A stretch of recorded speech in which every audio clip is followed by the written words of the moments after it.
নমস্কার, দেখছেন কলকাতা টিভি, সঙ্গে রয়েছে আমি স্বর্ণালী। শুরু করছি সংবাদ। সারাদিন শুরুতেই যে খবরের দিকে নজর রাখবো, বিশ্ব রাজনীতিতে এবার নয়া মোড়। ইউক্রেনে পরাজয়ের মুখে পশ্চিমী জোট ন্যাটো। ইউক্রেনের প্রেসিডেন্ট জেলেনস্কির দেশ ছাড়তে বলেছেন ট্রাম্প, সেই প্রশ্নই উঠছে। আর ঠিক এই প্রসঙ্গেই আমরা কথা বলবো। আমাদের সঙ্গে সরাসরি এই মুহূর্তে নিউজ রুম থেকে রয়েছেন কলকাতা টিভির পলিটিক্যাল এডিটর আশিস চট্টোপাধ্যায়। আশিস দা, এই যে নয়া মোড় প্রসঙ্গে আমরা জানতে পারছি, সেক্ষেত্রে কি মনে হচ্ছে? ক্রমশই কি বদলে যাচ্ছে শক্তির ভারসাম্য? কি মনে করছেন? দেখো, খুব বড় খবর আসছে ইউরোপের যুদ্ধ এলাকা থেকে, যেখানে গত 3 বছর ধরে রাশিয়ার সঙ্গে ইউক্রেনের যুদ্ধ চলছে। ইউক্রেনের সঙ্গে যুদ্ধ চলছে বলাটা ঠিক বলা হলো না। আসলে ইউক্রেনকে সামনে রেখে আমেরিকা এবং ইউরোপের বড় বড় শক্তিগুলো রাশিয়ার বিরুদ্ধে জোট বেঁধে যুদ্ধ চালাচ্ছে। ন্যাটো অর্থাৎ নর্থ আটলান্টিক ট্রিটি অর্গানাইজেশন, যেটা আমেরিকার নেতৃত্বে এবং ইউরোপের দেশগুলো নিয়ে একটা বড় সামরিক জোট, তারাই টাকা পয়সা অস্ত্র শস্ত্র দিয়ে ইউক্রেনকে রাশিয়ার সম্মুখে দাঁড় করিয়ে দিয়েছে এবং লড়াই চলছে 3 বছর ধরে।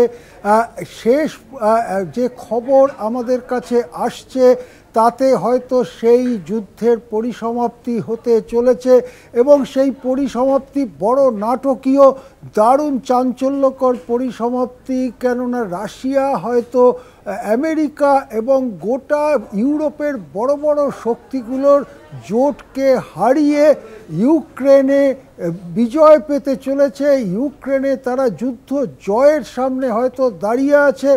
আমরা শেষ যে খবর পাচ্ছি সেটা হচ্ছে সোমবার পর্যন্ত 2দিন যুদ্ধ চলছে। 2 দিনের যুদ্ধ। এই যুদ্ধের শেষ পর্যন্ত যে পরিস্থিতি, সোমবার এবং মঙ্গলবার সকালে যেটা জানা যাচ্ছে সেটা হচ্ছে ইউক্রেনের রাজধানী কিভে বিরাট বড় হামলা চালিয়েছে। আপনারা ম্যাপ দেখতে পাচ্ছেন, কলকাতা টিভির পর্দায় ম্যাপ দেখতে পাচ্ছেন। কিভ কিন্তু রাশিয়ার থেকে অনেকটা দূরে, বরং বেলারুস বলে যে দেশটি, তার কাছাকাছি হচ্ছে কিভ। সেই কিভে বিরাট বড় হামলা চালিয়েছে এবং সেই হামলায় অনেক বাড়ি ভেঙে পড়েছে, বড় ধরনের আগুন জ্বলছে এবং কিভের মিলিটারি অ্যাডমিনিস্ট্রেশনের যিনি প্রধান, তার নাম তিমুর কাচেঙ্কো, তিনি বলেছেন যে অনেকগুলো জেলায়, কিভ রাজধানীর অনেকগুলো জেলায় বা অংশে একসাথে আক্রমণ চালানো হয়েছে, যাতে করে অনেক বাড়ি ধ্বংস হয়েছে এবং বড় বড় আগুন চলছে। Oleh Kiper, the governor of Odesa region, তিনি বলছেন যে ওডেসাতে ড্রোন অ্যাটাক হয়েছে এবং মিসাইল হামলা হয়েছে, যার ফলে ইউক্রেনের যে ডিফেন্স, ইউক্রেনের যে প্রতিরক্ষা, যেটা আমেরিকা এবং পশ্চিম ইউরোপীয় দেশগুলোর অস্ত্রশস্ত্র এবং টাকায় গড়ে তোলা হয়েছিল, সেই প্রতিরক্ষা ক্রমাগত ভেঙে পড়ছে। অনেকে মনে করছেন আর কয়েকদিনের মধ্যে ইউক্রেনের পুরো পরাজয়, সম্পূর্ণ পরাজয় সামনে চলে আসবে। এই পরিস্থিতিতে মার্কিন প্রেসিডেন্ট ট্রাম্পের ভূমিকাটা কি? যেটা জানা যাচ্ছে যে ট্রাম্প জেলেনস্কিকে বলেছেন, তুমি দেশ ছেড়ে পালাও, দেশ ছেড়ে চলে যাও। এমনই বলছেন ইউক্রেনের প্রাক্তন প্রধানমন্ত্রী মিকোলা আজারভ বলেছেন, সে ভিডিও আমাদের কাছে আছে। মিকোলা আজারভ বলছেন যে ট্রাম্প বলেছেন জেলেনস্কিকে, তুমি ইউক্রেন ছেড়ে চলে যাও। এবং জেলেনস্কির খুব ঘনিষ্ঠ একজন পার্ষদ, জেলেনস্কির সমস্ত ব্যাপারে তিনি থাকেন, জেলেনস্কির খুব ঘনিষ্ঠ 4-5 জনের মধ্যে তিনি পড়েন, তাকে গ্রেপ্তার করা হয়েছে। সেই গ্রেপ্তার যারা করেছে সেটা হচ্ছে মার্কিন যুক্তরাষ্ট্রের যে পুলিশি ব্যবস্থা ওখানে রয়েছে, অ্যান্টি করাপশন পুলিশি ব্যবস্থা, ইউক্রেনকে সাহায্য দেওয়ার জন্য মার্কিন যুক্তরাষ্ট্র কতগুলো দাবি আদায় করেছিল। তার মধ্যে একটা হচ্ছে এই দুর্নীতি বিরোধী কতগুলো সংস্থা, যেখানে আমেরিকার লোকেরাই পুলিশি ব্যবস্থা চালায়, সেই সংস্থা তারা জেলেনস্কির ঘনিষ্ঠ এক ব্যক্তিকে গ্রেপ্তার করেছে। তিনি অত্যন্ত ক্ষমতাশালী এবং জেলেনস্কির খুব কাছের লোক, মিকোলা আজারভ, যিনি ইউক্রেনের প্রাক্তন প্রধানমন্ত্রী। তিনি বলছেন এই ঘটনাটাই দেখিয়ে দিচ্ছে যে জেলেনস্কির সময় শেষ হয়ে এসছে, জেলেনস্কি এই সপ্তাহেই ইউক্রেন ছেড়ে পালাতে পারেন।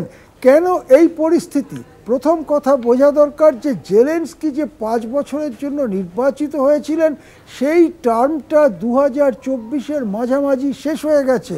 কিন্তু তখন জেলেনস্কি বললেন যে আমরা মার্শাল ল জারি করছি, যুদ্ধের পরিস্থিতিতে মার্শাল ল জারি করছি, এই পরিস্থিতিতে নির্বাচন করা সম্ভব নয়, সুতরাং আমি প্রেসিডেন্ট থাকব। এই জায়গায় দাঁড়িয়ে রাশিয়া বারবার বলেছে যিনি বৈধ প্রেসিডেন্ট নন ইউক্রেনের, যার টার্ম শেষ হয়ে গেছে, তার সঙ্গে কোনো যুদ্ধবিরতি বা সংঘর্ষ বিরতি চুক্তিতে যাওয়া সম্ভব নয়। একদিন দুদিনের জন্য কোনো ধর্মীয় কারণে হয়তো একদিন দুদিন 24 ঘন্টা 72 ঘন্টার জন্য সংঘর্ষ বিরতি করা যায়, সেটা মানবিক ধর্মীয় কারণে। কিন্তু যে দেশের প্রেসিডেন্টই অবৈধ, যার টার্ম শেষ হয়ে গেছে 1 বছর আগে, তার সঙ্গে কোনো পার্মানেন্ট চুক্তি করা সম্ভব নয়। এটা রাশিয়ার অবস্থান, পুতিনের অবস্থান।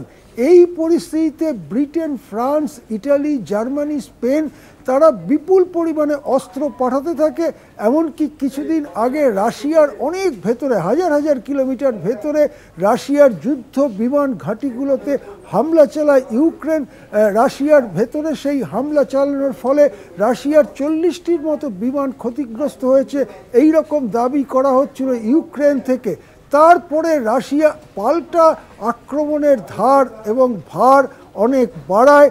এখন শেষ যে খবর আসছে, ইউক্রেনের রাজধানী কিভে একটার পর একটা হামলা আছড়ে পড়ছে এবং ইউক্রেনের যে প্রতিরক্ষা ব্যবস্থা, যাকে দাঁড় করিয়ে রেখেছিল আমেরিকা এবং পশ্চিম ইউরোপের দেশগুলো, সেই প্রতিরক্ষা ব্যবস্থা ভেঙে পড়ছে। এবং অনেকেই মনে করছেন, তার মধ্যে একজনের কথা আমি বললাম, যিনি ইউক্রেনেরই প্রাক্তন প্রধানমন্ত্রী মিকোলা আজারভ, তিনি বলেছেন যে ট্রাম্পই এই সিদ্ধান্ত নিয়েছেন যে জেলেনস্কিকে এখন ইউক্রেন থেকে পালিয়ে যাওয়া দরকার। এই ব্যাপারে আরও বড় বড় অভিযোগ আসছে, সেটা হচ্ছে আমেরিকা এবং ইউরোপের দেশগুলো থেকে যে কোটি কোটি ডলার সাহায্য দেওয়া হয়েছিল ইউক্রেনকে, সেই টাকার একটা বড় অংশ জেলেনস্কি আত্মসাৎ করেছেন এবং সেগুলো বিদেশে নিয়ে গিয়ে নানান ব্যাপারে বিনিয়োগ করে নিজের নামে সেই টাকাগুলো সরিয়েছেন। এই অভিযোগ অনেক আগের থেকেই উঠছিল। এখন আমেরিকার তৈরি করা অ্যান্টি করাপশন সংস্থা জেলেনস্কির ঘনিষ্ঠ একজনকে গ্রেপ্তার করায়। সেই যে অভিযোগ, সেই অভিযোগে মান্যতা পড়ছে, মান্যতা আসছে যে হ্যাঁ, জেলেনস্কি বহু টাকা সরিয়েছেন।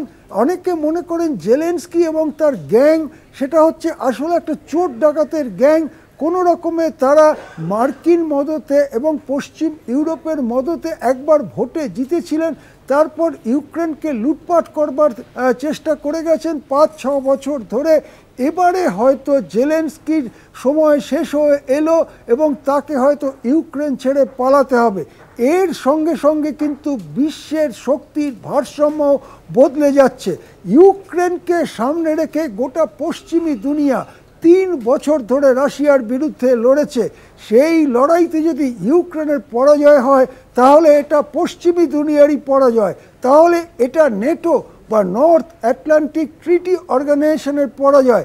সুতরাং জেলেনস্কি যদি সত্যি পালিয়ে যান এবং আমেরিকার যদি বিজয় সামনে চলে আসে, তাহলে কিন্তু গোটা বিশ্ব জুড়ে যে শক্তির ভারসাম্য, সেই শক্তির ভারসাম্য গুরুতরভাবে বদলে যেতে পারে রাশিয়ার পক্ষে, রাশিয়ার অনুকূলে। এখন প্রশ্ন হচ্ছে রাশিয়াকে কারা কারা সমর্থন করছে।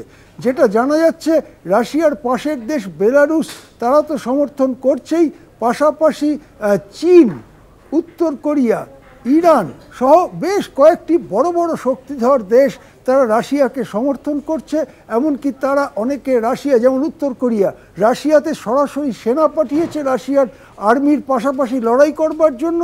চীন, ইরান সেখান থেকেও অস্ত্রশস্ত্র রাশিয়াতে যাচ্ছে বলে মনে করা হচ্ছে।